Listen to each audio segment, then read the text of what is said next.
Hello, welcome back to the channel. നമ്മൾ കഴിഞ്ഞ വീഡിയോയുടെ കണ്ടിന്യൂഷനായിട്ടാണ് ഇപ്പോൾ പറയണേ. കഴിഞ്ഞ വീഡിയോയിൽ നമ്മൾ ടെക്സ്റ്റ് ഫോർമാറ്റിംഗ് ടാഗ്സ് ആയിരുന്നു ഡിസ്കസ് ചെയ്തിരുന്നത്. അത് കംപ്ലീറ്റ് ആയി. ഇനി നെക്സ്റ്റ് കുറച്ച് ടാഗുകളുണ്ട്. അപ്പോൾ അതിൽ ഫസ്റ്റ് വൺ ആണ് പ്രീ ടാഗ്. പ്രീ ടാഗിൻ്റെ ഉപയോഗം നമ്മുടെ പ്രീ ഫോർമാറ്റഡ് ടെക്സ്റ്റുകളെ ഡിസ്പ്ലേ ചെയ്യാനാണ്. ഇപ്പോൾ ഒരു എക്സാമ്പിൾ പറയുകയാണെങ്കിൽ നമ്മൾ പി ടാഗ് പഠിച്ചതാണ് അല്ലേ, പാരഗ്രാഫ് ടാഗ്സ്. ഈ പാരഗ്രാഫ് ടാഗുകളുടെ പ്രത്യേകത എന്താ?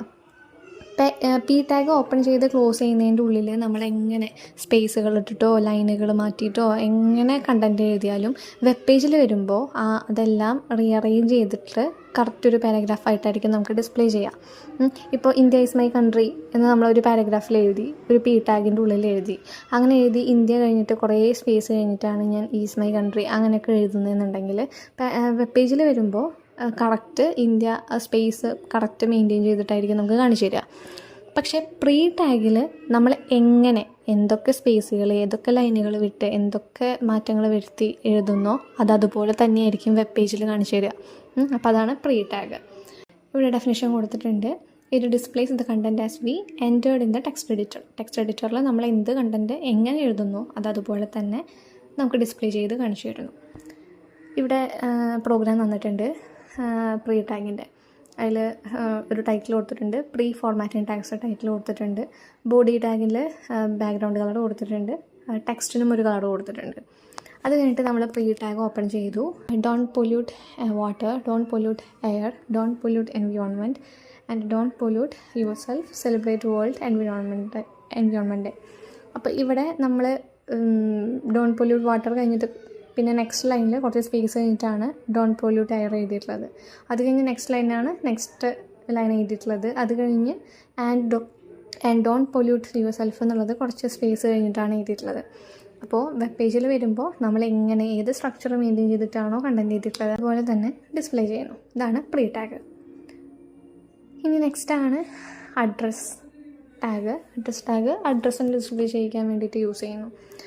It defines the contact information for the author or owner of a document or an article. Just നമ്മൾ കൊടുക്കുന്ന അഡ്രസ്സിനെ ആ ഒരു പാറ്റേണിൽ ഡിസ്പ്ലേ ചെയ്യാൻ വേണ്ടിയിട്ടാണ് അഡ്രസ് ടാഗ് യൂസ് ചെയ്യുക. പിന്നെ നമ്മൾ അഡ്രസ് ടാഗിൻ്റെ ഉള്ളിൽ നമ്മളുടെ അഡ്രസ്സ് എഴുതി അഡ്രസ് ടാഗ് ക്ലോസ് ചെയ്യുമ്പോൾ ഒരു പ്രത്യേകം ഒരു സ്റ്റൈലായിരിക്കും.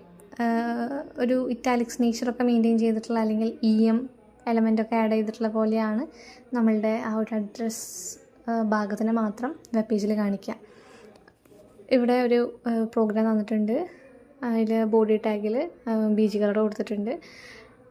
എന്നിട്ട് ജസ്റ്റ് ഒരു കുറച്ച് ടെക്സ്റ്റ് എഴുതിയിട്ടുണ്ട്. Contact details of the SCERT is the following എന്ന് പറഞ്ഞിട്ട് അഡ്രസ് ടാഗ് ഓപ്പൺ ചെയ്ത് അതിൽ അഡ്രസ്സ് എഴുതിയിട്ടുണ്ട്, അഡ്രസ്സ് ക്ലോസ് ചെയ്തിട്ടുണ്ട്.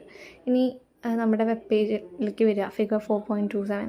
അതിൽ the contact details of the SCERT is the following correct വന്നിട്ടുണ്ട്. പിന്നെ നമ്മൾ അഡ്രസ് ടാഗിൻ്റെ ഉള്ളിൽ എഴുതിയിട്ടുള്ളത് അഡ്രസ്സായിട്ട് അവിടെ വന്നിട്ടുണ്ട്.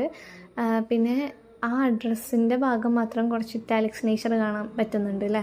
അപ്പോൾ ഈ ഒരു രൂപത്തിലായിരിക്കും നമ്മുടെ അഡ്രസ്സിനെ ഡിസ്പ്ലേ ചെയ്യുന്നത്. ഇത് നമ്മുടെ നെക്സ്റ്റ് ടാഗാണ് മാർക്ക് യു ടാഗ്. ഇമ്പോർട്ടൻ്റ് ആണ്. മാർക്ക് യു എന്താണ്, മാർക്ക് യുൻ്റെ ആട്രിബ്യൂട്ട്സ് എന്തായാലും ചോദിക്കുന്ന ക്വസ്റ്റ്യൻസ് ആണ്. അപ്പോൾ മാർക്ക് യു എന്തിനാണെന്നുണ്ടെങ്കിൽ ഇപ്പോൾ നമ്മുടെ വെബ് പേജിൽ ഇങ്ങനെ സ്ക്രോൾ ചെയ്ത് നടക്കുന്ന ടെക്സ്റ്റുകൾ കണ്ടിട്ടില്ലേ, ടെക്സ്റ്റോ ഇമേജോ ഒക്കെ ഇങ്ങനെ സ്ക്രോൾ ചെയ്ത് നടക്കും. ലെഫ്റ്റിൽ നിന്ന് റൈറ്റിലേക്കോ റൈറ്റിൽ നിന്ന് ലെഫ്റ്റിലേക്കോ ഒന്നിന് പിന്നാലെ ഒന്നായിട്ടോ താഴെ നിന്ന് മുകളിലേക്ക് മുകളിൽ നിന്ന് താഴേക്ക് അങ്ങനെയൊക്കെ ഇങ്ങനെ ഒരു സ്ഥലത്ത് നിൽക്കാതെ ഇങ്ങനെ ഓടിക്കൊണ്ടിരിക്കും എങ്ങോട്ടെങ്കിലുമൊക്കെ.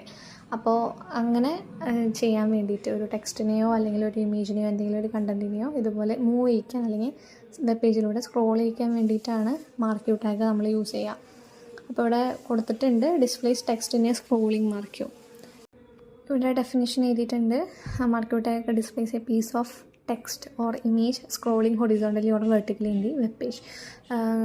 കുറച്ച് ടെക്സ്റ്റുകളെയോ അല്ലെങ്കിൽ ഇമേജിനെയോ വെബ് പേജിലൂടെ ഹൊറിസോണ്ടലിയോ അല്ലെങ്കിൽ വെർട്ടിക്കലിയോ മൂവ് ചെയ്യിക്കാൻ അല്ലെങ്കിൽ സ്ക്രോൾ ചെയ്യിക്കാൻ വേണ്ടിയിട്ടാണ് മാർക്ക് യു ടാഗ് യൂസ് ചെയ്യുക. ഇനി മാർക്ക് യു ടാഗിൻ്റെ ഒരു കുറച്ച് ഇമ്പോർട്ടൻ്റ് ആയിട്ടുള്ള ആട്രിബ്യൂട്ടുകൾ നമുക്ക് പഠിക്കാനുണ്ട്. അതിൽ ഹൈറ്റ്, വിഡ്ത്ത്, ഡയറക്ഷൻ, അതുപോലെ behaviour, scroll delay, scroll amount, loop, BG colour, H space, V space. ഇത്രയും ഇമ്പോർട്ടൻ്റ് ആയിട്ടുള്ള ആട്രിബ്യൂട്ടുകളാണ്. ഇതിൽ ഹൈറ്റ് എന്ന് പറയുന്നത് നമ്മൾ എന്ത് കണ്ടൻറ്റിനെയാണോ മാർക്ക് യു ടാഗിൽ സ്ക്രോൾ ചെയ്യിക്കാനായിട്ട് നോക്കുന്നത്. അതിൻ്റെ ഹൈറ്റ് സെറ്റ് ചെയ്യാൻ വേണ്ടിയിട്ടാണ്.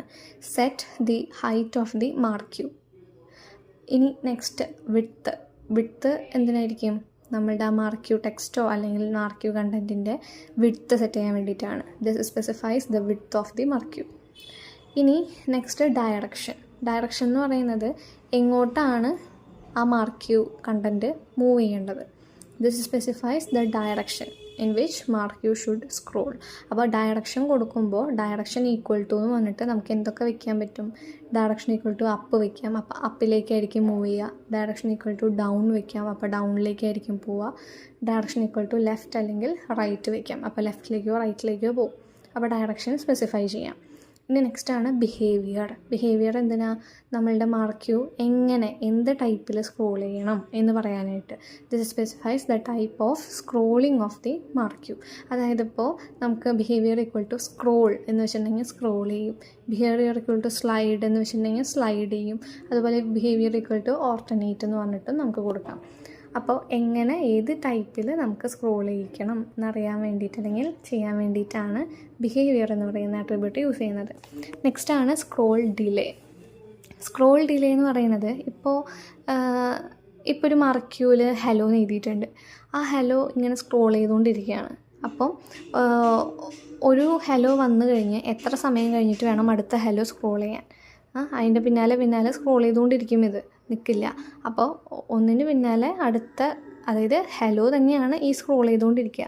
അപ്പോൾ ഈ ഹലോ മൂവ് ചെയ്യുന്നതിൻ്റെ പിന്നാലെ അടുത്ത ഹലോ എപ്പോഴാണ് വരേണ്ടത് എന്നുള്ള ആ ഒരു ടൈം ഡിലേ കൊടുക്കാനാണ് സ്ക്രോൾ ഡിലേ യൂസ് ചെയ്യുക. This specifies the time delay between each jump. അത് നമുക്ക് സെക്കൻഡ്സ് ആയിട്ട് കൊടുക്കാം. അപ്പോൾ 10 ആണെങ്കിൽ അതിനനുസരിച്ചിട്ടായിരിക്കും ഓരോ ജമ്പ് വരിക. അതുപോലെ 15 ആണെങ്കിൽ അതിനനുസരിച്ചിട്ടുള്ള ടൈം ഡിലേ കീപ്പ് ചെയ്തിട്ടായിരിക്കും അടുത്ത ജമ്പ് വരിക. ഇനി നെക്സ്റ്റ് സ്ക്രോൾ എമൗണ്ട് എന്ന് പറയുന്നത് സ്പീഡാണ്. എത്ര സ്പീഡിൽ വേണം ഈ ഒരു എലമെൻറ്റ് എന്ത് ചെയ്യാൻ? സ്ക്രോൾ ചെയ്യാൻ. അപ്പോൾ നമ്മൾ കൊടുക്കുന്ന എമൗണ്ട് വാല്യൂ അനുസരിച്ച് അതവിടെ സ്ക്രോൾ ചെയ്തുകൊണ്ടിരിക്കും. ആ ഒരു സ്പീഡിൽ സ്ക്രോൾ ചെയ്യും. അപ്പോൾ സ്ക്രോൾ എമൗണ്ട് എന്താ? This specifies the speed of the marquee text. പിന്നെ നെക്സ്റ്റാണ് ലൂപ്പ് എന്ന് പറയുന്നത് എത്ര പ്രാവശ്യം ഈ ഒരു സ്ക്രോളിങ് നടക്കണം. ഇപ്പോൾ ലൂപ്പ് ഈക്വൽ ടു 10 എന്ന് കൊടുത്തിട്ടുണ്ടെങ്കിൽ 10 ടൈംസ് ആയിരിക്കും അതിങ്ങനെ സ്ക്രോൾ ചെയ്യുക. അപ്പോൾ എത്ര ടൈംസ് അവിടെ സ്ക്രോൾ ചെയ്യണം എന്ന് പറയുന്നു. This specifies how many times the marquee element should scroll on the screen. ഇപ്പോൾ നമ്മൾ ലൂപ്പ് വെച്ചിട്ടില്ല, ലൂപ്പ് കൊടുത്തിട്ടില്ല. Loop equal to 10, loop equal to 20, loop equal to 100 എന്നൊക്കെ കൊടുക്കുകയാണെങ്കിൽ അത്രയും ടൈംസ് ഇത് സ്ക്രോൾ ചെയ്തുകൊണ്ടിരിക്കും. ഇനി ലൂപ്പൊന്നും കൊടുത്തിട്ടില്ല എന്നുണ്ടെങ്കിൽ ഡീഫോൾട്ടായിട്ട് അവിടെ ഇൻഫിനിറ്റ് ആണ്, നിൽക്കാതെ ഇങ്ങനെ കുറേ ടൈം ഇങ്ങനെ സ്ക്രോൾ ചെയ്തുകൊണ്ടിരിക്കും. നെക്സ്റ്റാണ് ബി ജി കളർ എന്ന് പറയുന്നത് എന്തിനായിരിക്കും? ബി ജി കളർ നമ്മളുടെ മാർക്ക് യു സ്ക്രോളിങ്ങിൻ്റെ ബാക്ക്ഗ്രൗണ്ട് കളർ സ്പെസിഫൈ ചെയ്യുന്നു. ഇപ്പോൾ മാർക്ക് യു ടാഗിൻ്റെ ഉള്ളിൽ നമ്മൾ എഴുതുന്ന കണ്ടൻറ്റ് സ്ക്രോൾ ചെയ്തുകൊണ്ടിരിക്കുകയാണെങ്കിൽ അതിൻ്റെ മാത്രം ബാക്ക്ഗ്രൗണ്ട് കളർ സ്പെസിഫൈ ചെയ്ത് കൊടുക്കാനായിട്ട്. അപ്പോൾ ബി ജി കളർ എന്താ? This specifies background colour in terms of colour name or colour hexa value. ഇനി നെക്സ്റ്റ് എച്ച് സ്പേസ് എന്ന് പറയുന്നത് നമ്മുടെ മാർക്ക് യു കണ്ടൻറ്റിൻ്റെ ഹൊറിസോണ്ടൽ സ്പേസ് എത്രത്തോളം അവിടെ കീപ്പ് ചെയ്ത് പോകണം. ഹൊറിസോണ്ടൽ സ്പേസ് എന്ന് പറയുന്നത് താഴെ മുകളിലായിട്ട് എത്രത്തോളം സ്പേസ് അവിടെ കൊടുക്കണം എന്ന് പറയാനാണ് എച്ച് സ്പേസ് ഉള്ളത്. This specifies horizontal space around the marquee. Next V space എന്ന് പറയുന്നത് വെർട്ടിക്കൽ സ്പേസ് എത്രത്തോളം ആ മാർക്ക് യു ടെക്സ്റ്റിന് കൊടുക്കണം. അപ്പോൾ അതിൻ്റെ ഉള്ളിലായിരിക്കും അത് സ്ക്രോൾ ചെയ്തുകൊണ്ടിരിക്കുക. അപ്പോൾ വി സ്പേസ് എന്ന് പറയുന്നത് this specifies vertical space around the marquee. അപ്പോൾ ഇത്രയും ആട്രിബ്യൂട്ടുകൾ മാർക്ക് യുവിൻ്റെ ഇമ്പോർട്ടൻ്റ് ആയിട്ടുള്ള ആട്രിബ്യൂട്ടുകളാണ്. എക്സാമിന് ചോദിക്കുന്നതാണ്. ഇതിൽ നിന്ന് തന്നെ 1 വേർഡൊക്കെ ചോദിക്കുന്നതാണ്. ഇനി മാർക്ക് യുവിൻ്റെ ഒരു പ്രോഗ്രാം തന്നിട്ടുണ്ട്. അതിൽ ബോഡിയിൽ മാർക്ക് യുവിൻ്റെ വിഡ്ത്ത് കൊടുത്തിട്ടുണ്ട്. അതുപോലെ എന്താണ് സ്ക്രോൾ ചെയ്യേണ്ടതെന്നും കൊടുത്തിട്ടുണ്ട്. This will take only 50% width of browser window.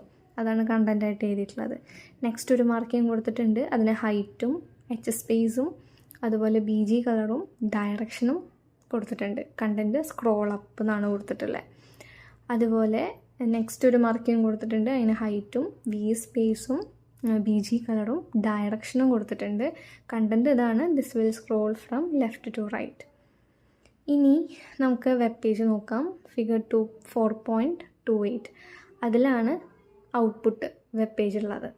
അതിൽ കാണാം നമുക്ക് ഫസ്റ്റ് 3 മാർക്കിംഗ് ഉണ്ട് അല്ലേ. അതിൽ this will take only 50% width of the browser window എന്ന് പറയുന്നത് അതവിടെ കാണിക്കുന്നുണ്ട്. ദിസ് വിൽ ടേക്ക് ഇത്തിരി കാണുന്നുള്ളൂ അല്ലേ. അതെന്താ, മാർക്കിൻ്റെ വിഡ്ത്ത് അവിടെ കൊടുത്തിട്ടുള്ളതുകൊണ്ട് അത്രയും സ്പേസ്, വെബ് പേജിൻ്റെ അത്രയും സ്പേസിൽ മാത്രമേ നമുക്ക് ആ ഒരു കണ്ടൻറ്റിനെ കാണാൻ പറ്റുന്നുള്ളൂ. അപ്പോൾ നമുക്ക് മുഴുവനായിട്ട് കാണുന്നുണ്ടെങ്കിൽ വിഡ്ത്ത് അവിടെ കൂടുതലായിട്ട് കുറച്ച് കൊടുക്കണം. ഇനി അടുത്ത മാർക്ക് സ്ക്രോളിംഗ് അപ്പാണ്. സ്ക്രോളിംഗ് അപ്പിന് എന്തൊക്കെ ഫീച്ചേഴ്സ് അവിടെ കൊടുത്തിട്ടുണ്ട്. സ്ക്രോളിംഗ് അപ്പിൻ്റെ ഹൈറ്റ് കൊടുത്തിട്ടുണ്ട്, അതുപോലെ എച്ച് സ്പേസ് കൊടുത്തിട്ടുണ്ട്. അപ്പോൾ ഹൊറിസോണ്ടൽ സ്പേസ് അവിടെ കൊടുത്തിട്ടുള്ളതായിട്ട് കാണാൻ പറ്റുന്നുണ്ട്. അതുപോലെ BG കളർ കൊടുത്തിട്ടുണ്ട്, ഡയറക്ഷനും കൊടുത്തിട്ടുണ്ട്. അപ്പോൾ സ്ക്രോളിംഗ് അപ്പ് എന്ന് പറയുന്ന കണ്ടൻറ്റ് മുകളിലേക്കായിരിക്കും സ്ക്രോൾ ചെയ്യുക. ഇനി അടുത്ത മാർക്യൂവിൽ this will scroll from left to right എന്ന് എഴുതിയിട്ടുണ്ട്. അതിന് ഹൈറ്റും കൊടുത്തിട്ടുണ്ട്, അതുപോലെ V സ്പേസും കൊടുത്തിട്ടുണ്ട്, BG കളറും കൊടുത്തിട്ടുണ്ട്, ഡയറക്ഷനും കൊടുത്തിട്ടുണ്ട്. ഇനി നെക്സ്റ്റ് ടാഗാണ് div ടാഗ്. div ടാഗ് നമുക്ക് ഓരോ ഡിവിഷൻ ഓഫ് ബ്ലോക്ക്, നമ്മൾ കൊടുക്കുന്ന കണ്ടൻറ്റുകളെ ഒരു ബ്ലോക്കായിട്ട് ഇങ്ങനെ വെബ് പേജിൽ കാണിച്ചു തരും. It is used for defining a section or a block in the document. അതേപോലെ ഡിവിൻ്റെ മെയിൻ ആട്രിബ്യൂട്ടുകളുണ്ട്. ഇത് align, ID, style. Align left right വരണമെന്ന് പറയാനായിട്ട്, അതുപോലെ ID ഉണ്ട്. ഓരോ div ബ്ലോക്കിന് യൂണീക്കായിട്ട് കൊടുക്കാനായിട്ട് ഒരു ID ഉണ്ടാവും. അതുപോലെ സ്റ്റൈൽ എന്ന് പറയുന്ന ആട്രിബ്യൂട്ടും ഉണ്ടാവും. സ്റ്റൈൽ എന്ന് പറയുന്ന ആട്രിബ്യൂട്ട് ആ div ബ്ലോക്കിന് കളർ കൊടുക്കണോ, അതുപോലെ എന്തെങ്കിലും ഫീച്ചേഴ്സ് അഡീഷണലായിട്ട് കൊടുക്കണമെന്നുണ്ടെങ്കിൽ കൊടുക്കാനാണ് സ്റ്റൈൽ എന്ന് പറയുന്ന ആട്രിബ്യൂട്ട് ഉള്ളത്. ഇവിടെ ഒരു പ്രോഗ്രാം തന്നിട്ടുണ്ട്. അതിൽ ബോഡി ടാഗിൽ BG കളർ കൊടുത്തിട്ടുണ്ട്, H2 ഹെഡിങ് കൊടുത്തിട്ടുണ്ട്. അതുപോലെ ഒരു div ബ്ലോക്ക് മാത്രമേ ഉള്ളൂ. ആ div ബ്ലോക്കിൽ അലൈൻ സെൻറ്റർ വെച്ചിട്ടുണ്ട്, സ്റ്റൈൽ കളർ കൊടുത്തിട്ടുണ്ട്, അതായത് ആ div ബ്ലോക്കിൻ്റെ ഉള്ളിലുള്ള കണ്ടൻറ്റിൻ്റെ കളറ്. ഇനി ബ്ലോക്ക് കൊടുത്തിട്ടുണ്ട്, അതിൽ P ടാഗ് വെച്ചിട്ട് വേറെ സെപ്പറേറ്റ് ചെയ്തിട്ടുണ്ട്, div ക്ലോസ് ചെയ്തിട്ടുണ്ട്. അപ്പോൾ ശ്രദ്ധിക്കുക, ആ divൽ എഴുതിയിട്ടുള്ള കണ്ടൻറ്റ് എങ്ങനെയാണ് ഇതിൽ ഡിസ്പ്ലേ ചെയ്തിട്ടുള്ളതെന്ന്. ഓരോ ബ്ലോക്കായിട്ടായിരിക്കും വന്നിട്ടുണ്ടാവുക.